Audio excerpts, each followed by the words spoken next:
Yep, that's me. You're probably wondering how I ended up in this situation.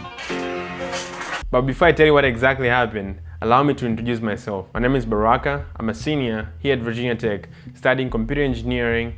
In this video, I'm going to show you how I terminated an optic fiber cable.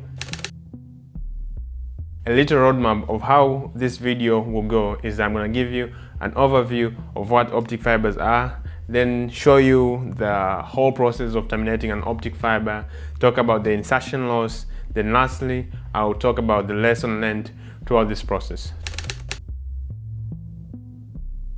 So what are optic fiber cables? Optic fibers are a thin strand of glass or plastic that transfers information or signal from one point to another using light. Optic fibers transmit data and signals very fast. They have minimum signal loss, and also they're not affected by electromagnetic noises unlike copper. Fiber optics has few layers.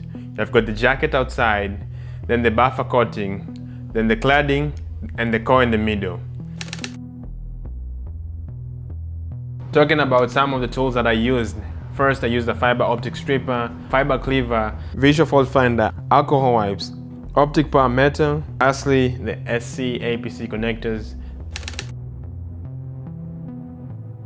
So first, I started with a pre-terminated fiber and just cut it down to 2 or 3 feet so that I can work on it.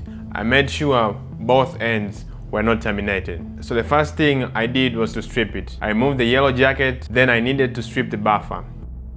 After that, I used the little cheat sheet that came with the SC APC connectors to figure out the strip length. For mine, it was about 10 millimeters, so I stripped a little extra, then I put fiber into the cleaver, lined it up, and made a clean cut so I had the right length. Then I cleaned the fiber with isopropyl alcohol wipe just to make sure there is no dust or oil on it. After that, I took the SC APC connectors, opened it up, carefully inserted the fiber until it's seated, and then locked it by pushing the clamp up. Then I put back the piece on and tightened everything so it's solid. To test it, I used the visual fault locator. I shined the red light into one end and I could see coming it to the other end, so it tells me I have continuity through the fiber. And then I repeated the same exact process on the other end of the fiber optic. After the optic fiber was terminated, I did some little tests to determine the insertion loss. Insertion loss is the power lost by a component like a cable or connector when a communication link is added to it. I used my roommate's optic fiber cable, which is industry made, as a reference. 1.07 decibel is not so good because if you do the math, give me the math meme. You're losing about 22% of the signal. It means the optic fiber is working, but you're losing a lot of signals, and this needs to be improved. A few key lessons I learned throughout this process are as follows.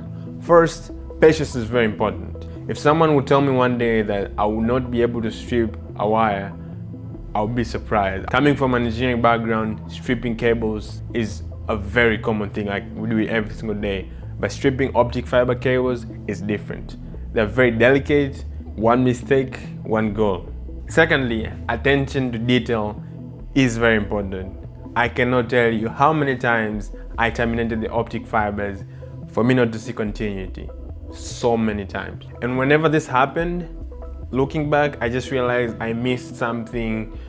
For example, I forgot to wipe the core layer of the optic fiber with the isopropyl.